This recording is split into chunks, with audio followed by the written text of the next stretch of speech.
Welcome to the FSRM Open House. With me here today is Professor Rong Cheng, the Director of the Financial Statistics and Risk Management Program, who will be the co-presenter and help answer any questions that you have about the program.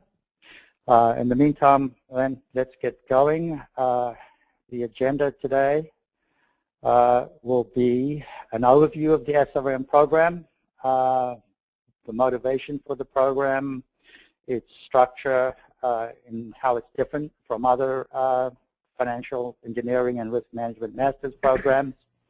And then we will also discuss some of its core components, in particular how its courses are lined up and structured, how practical training is an important part of the program, and our industry partnerships, in particular the FSRM GOP industry partnership, where you can start your FRM certification process and do the FRM exams while you're getting your degree. And then we'll end up with a question and answer session. Okay, so that's then the lineup today. I think it's an interesting set of agenda. And again, please feel free to ask questions and type in questions. We'd love to hear from you and want to make this as interactive as possible. Okay, starting with the FSRM overview. The program was conceived at the end of the financial crisis in 2009, when there was a lot of criticism of the way that financial modeling was approached and the contribution of financial modeling to the crisis. People felt that the modeling had lost touch with reality and contributed to some of the problems in the financial crisis, in particular with securitized instruments and derivatives like credit default swaps and CDOs and CDO squares and such like. So it's clearly a need for a more data-driven program, and so that's what drove the start of the program.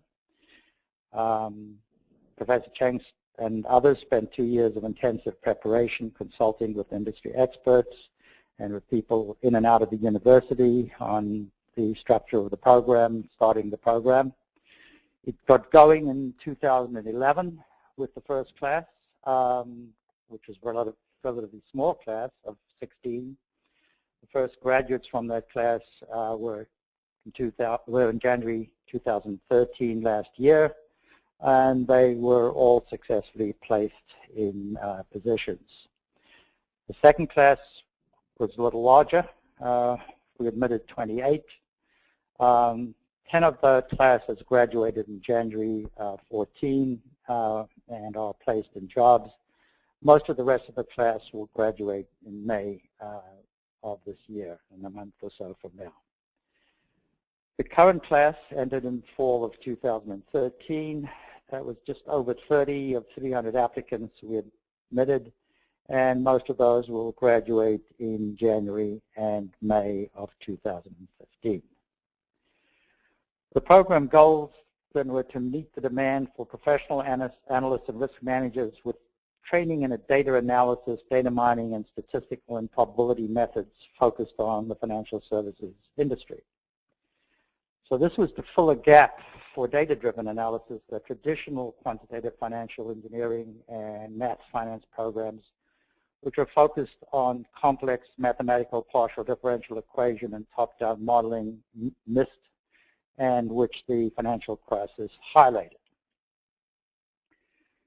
The portfolio of skills which our graduates emerge from the program with our advanced statistical analysis and probability methods, data mining and supporting computational skills applied to financial data analysis and modeling, advanced risk management training for identifying and managing market credit operations risk and doing integrated and enterprise risk management, fundamental finance, financial engineering, and financial regulation knowledge. So, sorry, to interrupt. The screen is not changing. The screen is not changing? Right. Whoops. I'm sorry. Oh, it's not. Show my screen. Oops, I'm very sorry. Let's go back to the beginning again. It changed. Right. Oh, no. So I apologize for that. This is the first time we've attempted one of these things, and there's a little problem with the technology. So let me then, should I just continue from here? I think you've heard the audio portion. Yeah, okay. Yeah. Okay, so hopefully we can see the screen now. So again, the set of skills that our graduates emerge from the program with are advanced statistical analysis and data mining and associated computing skills, advanced risk management skills in market, credit, and operations risk, fundamental finance, financial engineering, and financial regulation knowledge, things like no arbitrage pricing, risk neutral pricing, and fundamental financial regulations like Basel and Dodd-Frank, and also knowledge of financial markets and instruments, all the derivative instruments, options, swaptions, etc., futures, forwards, and all of those things, so that our graduates are financially market literate. Okay, and they also, the idea of the program is to create work-ready graduates who can immediately, after they graduate, be ready for work, and the practical training aspects of the program are an important contribution to making that happen. So how do we execute the program? Well, we have three main thrusts. We emphasize practice, practice, and practice. Real-world integration using real-world data and projects, and professional career development. In terms of practice, there are homework assignments, project assignments that involve data extraction, cleaning analysis, algorithm development, writing reports, making presentations is an important part, and case studies, particularly in the risk management courses, where we look at actual case studies of what happened to particular financial institutions. Real-world integration, we use data. We have Bloomberg terminals in our lab. Unfortunately, you will not be able to see our lab today, but we have a number of Bloomberg terminals where students extract data for their projects. And we interact with leading practitioners in seminars. We have seminars about every 2 weeks from practitioners in the industry who come and talk to us about what they do and what the work is like. And some of our classes are also supported by having sections taught by financial professionals. So that's how we execute the program. And professional development consists of career planning workshops on Fridays when we don't have industry practitioners, and internships either during the semester or in the summer. What's different about the program is the emphasis on data and data analysis and statistics on what the data reveal, rather than traditional programs where the model comes first. People believe that the model, that financial actors and data should behave in a certain way, and they create models on that belief, and then they validate the models against the data. But we are very conscious that there are lots of data traps, quirks in the data, and that we need to be much more conscious that the data may depart from what the stylized facts of finance say they should behave. And so our emphasis is on what is the data really saying, and on developing models based on the actual structure of the data, the non-normality of the data, the heaviness of the tails of the data, the kurtosis of the data, skewness, and so on. Okay. Now let's talk a little bit about how our courses are architectured and structured. Many of you might be familiar, or some of you might be familiar, if you come from a software background or a network background, of the notion of a stack, or a software architecture stack, or network communication stack, which is in layers. So, for example, to send a video communication from one point to another, you need to worry about the actual physical medium that you send it over, the actual data protocols you're using, how you control the session between one endpoint and another endpoint, and so on. In a similar way, our courses are lined up in stacks. We have a statistics foundation stack, a finance foundation stack. Then on top of those foundation stacks, we have a computational stack, an advanced method stack, and a practical training stack. And so those are like the stacks of a software architecture or network communications architecture. And then those stacks are evolved through the semesters of the program. So, for example, the statistics track starts with probability in the fall and statistical inference in the spring. The finance stack starts with a class and foundations of financial engineering, risk management and finance, and then it's followed by an advanced method in finance in the spring, and then by advanced risk evaluation in the fall. The computational stack as an object-oriented programming course in the fall, a simulation course in the spring. Simulation is very important to financial data analysis. You often, in order to understand what happens, have to simulate many different factors in the environment. So, for example, stress tests are required by regulation, where you've got to simulate the effects of GDP declining, liquidity declining, bank capital ratios declining, and things like that. And then we have a final course in data mining, where you're taught to look at what the patterns on data and how to extract meaningful information out of big data and lots of data. Then method stacks. Regression is fundamental statistical method relating what certain output variables to input variables is extremely important. And then time series extends that idea, just not from to static relationships, but to relationships over time.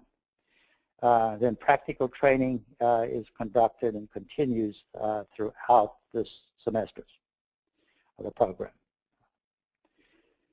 Okay, so let's talk a little bit about the practical training. It's a required component of the training. For full-time students and part-time students, it's a little different because part-time students obviously are getting practical training every day in their jobs. Right? Full-time students attend practitioner seminars. We have about 2 or 3 of those per month during the semester. They have to complete a written report on one of those seminars, and they attend career development workshops on Fridays when practitioner seminars are not given. And part-time students who are getting practical experience in their job write reports each semester on how their work relates to the content of financial statistics and risk management, or what they've learned about how to operate successfully in the workplace, how they've learned to work in teams, how they've learned to network, presentations, and corporate hierarchy, things like that, okay, which are important when you go to work as to how corporations actually function. Here are some of our recent practitioner seminars. You can see more of them on our website. You see that we have some very well-known people in industry come and talk and interact with us, like Dan Bartholomew, who's the president and founder of Northfield Information Services, which is a very well-known asset management and portfolio management company in Boston. David Esch, also from a portfolio management company, Anthony Brockwell from a hedge fund, and Rupert Chatterjee from Citigroup, showing how to use Monte Carlo methods in order to hedge financial positions. A few more are shown here. So we have a lot of well-known and interesting people whom you can network and interact with and learn from in the program. Okay, components of practical training, second set of components. We asked you, Career Night is the Rutgers online capability where you can see where employers can advertise jobs, can enter internships, can advertise campus visits.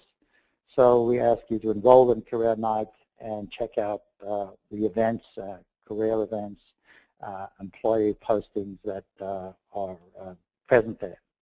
And there are a lot of financial services companies who are scheduled visits in Career Night, and you should attend those visits, okay?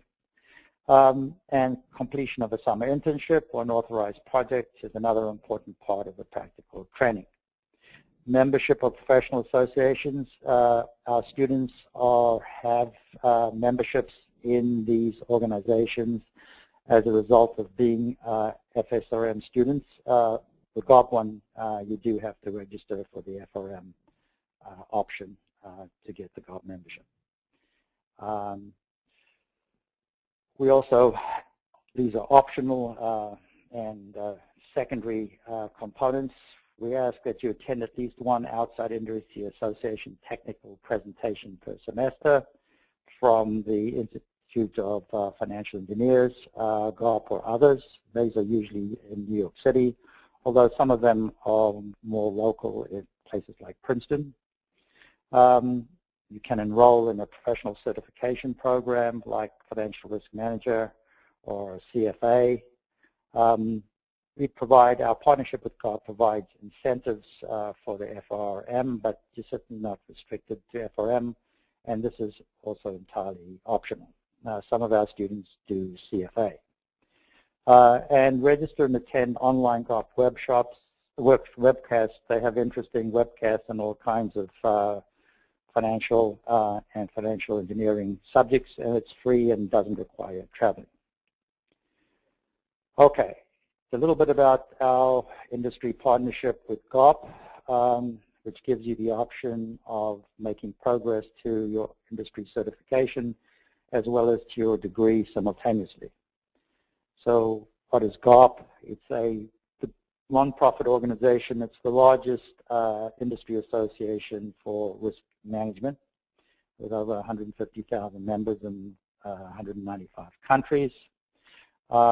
They offer a couple of certification programs. The one that we are focused on is the Financial Risk Manager, which consists of 2 exam options and then some practical experience afterwards.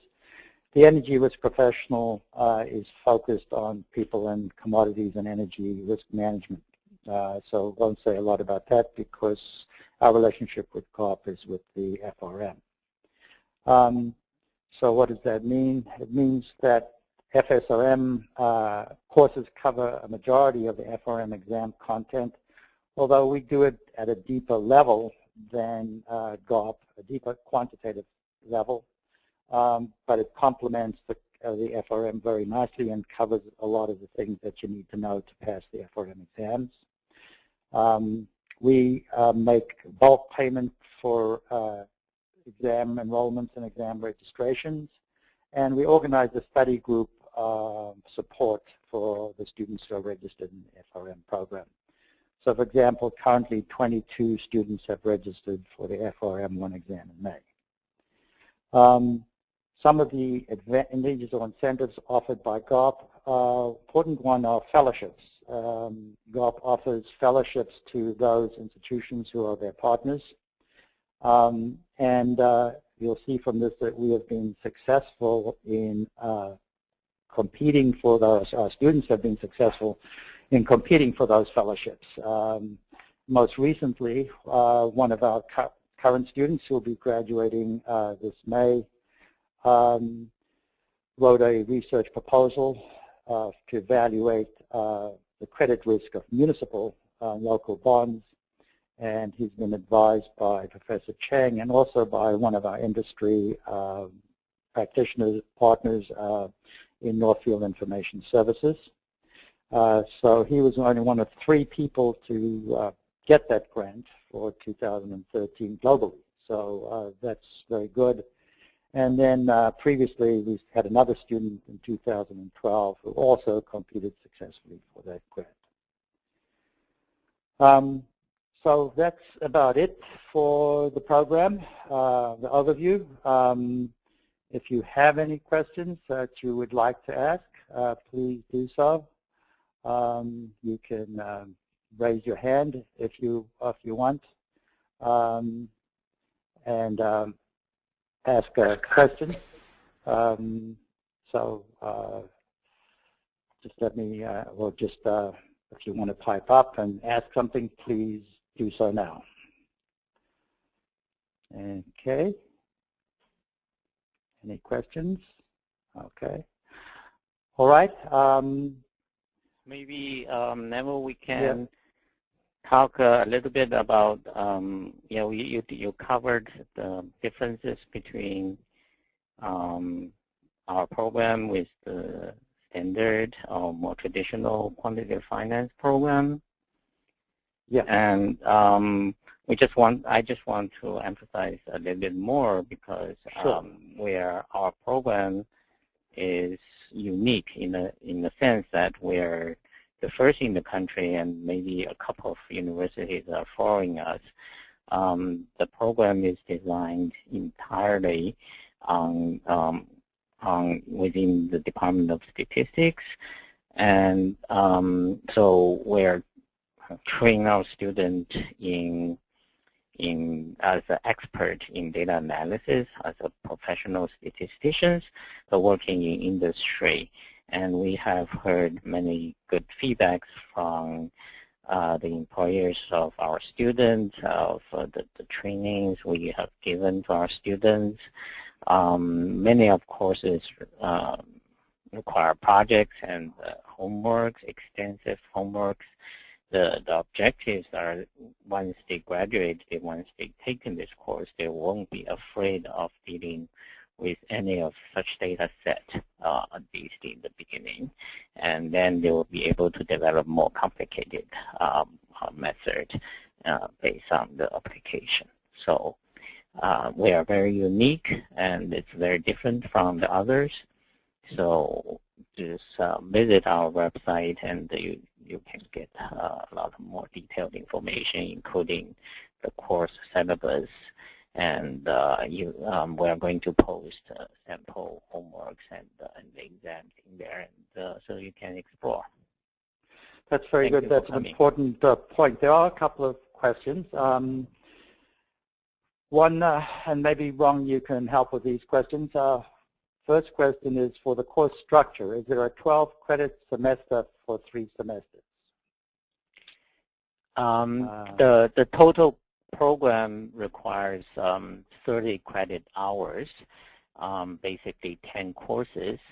Some of the students do the standard standard lineup, that's 4 and the 4, then the third semester taking 2 while looking for jobs.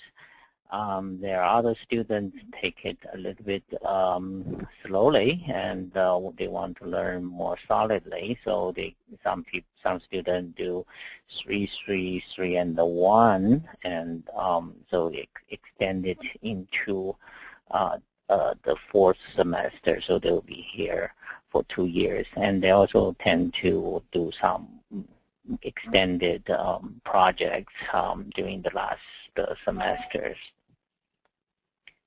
Okay. Does that answer the question? There's a second question, and this one is about the elective opportunities, and asks if we could provide a bit more information than what's on the website about the elective options.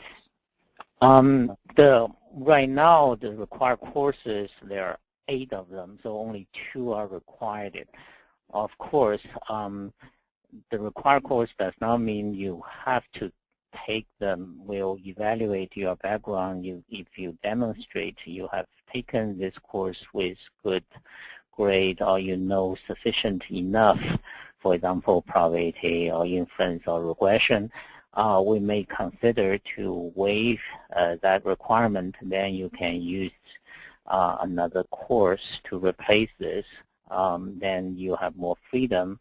We have close connections with the mathematics department, their math finance program. we have close connection with the finance department in the business school, and you're free to take any of their courses, with the exception that you have to meet their prerequisite. And we also encourage our students to take economics, maybe some accounting courses. Some of those can be very useful for your future career. Yes, and I think, the range of electives is actually quite a lot more than is on the website.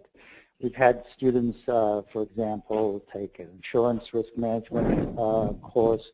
We've had students take accounting courses.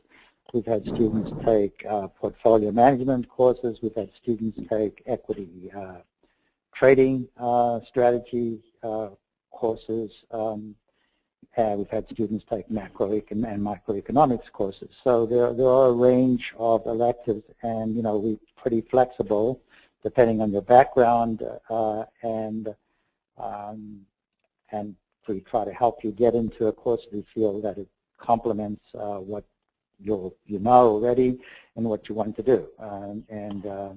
But ultimately it depends on the department offering that course, whether they'll accept you.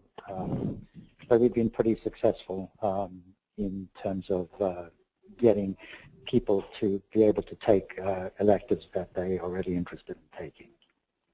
Okay. Another question was on remedial classes, such as multivariable calculus or linear algebra. Heard a bit about this before, but was curious if there is more information on this and how it will affect the program. Okay. Do you want to help with that one, Ron? What's the question? The question is about the math background, right? Yeah, the math background, and I think the question has heard about the requirement for multivariable calculus and linear algebra, and sort of just wants more information on what that is, what that means as a Yes,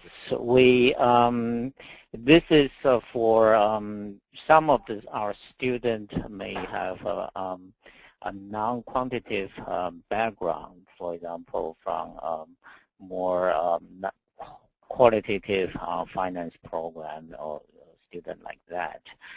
For this student with relatively weak mathematics background, we offer a free course, like a mini course, to basically ramp up their math background in order to fully appreciate the main courses in the program. Mathematics is very important because, as you know, this is you're getting a degree in statistics, and this mathematics is basically the language of all science, and there's no exception here. The requirement actually is not as strength as you may think. We're not asking you to be a major in mathematics or anything like that. The only thing is you'll be able to basically the first two courses of calculus, if you are sufficient, you know how to use them without the proofs, that should be sufficient. And you can take a look of the, if you want, we can send you a welcome package. In there, we actually have some sample exams for the free short course we offered, and you see the level of requirement for mathematics and multivariate calculus. I'm not sure if I answered that question adequately, but at any time you can send us emails, and we're happy to provide a lot of more detailed information. Okay. And I think that's about it. We'll push the poll out. If you can spend a couple of minutes doing it now, that would be great. If not, you'll get it by email anyway. So let me do that now, and just spend a minute, please, just answering the poll. Okay. Before we leave, I just want to thank you for your participation, and hopefully we'll see you apply to our program. And right now, the application is still open for the fall semester. Or if you want to wait a little bit, you can apply for spring. Although spring is a little bit, we don't admit many students because the course lineup is designed for the fall entrance. Anyway, if you have any questions, just feel free to talk to me, send email to me, to Dr. O'Reilly, and we'll be more than happy to answer your questions. Thank you. Thank you indeed.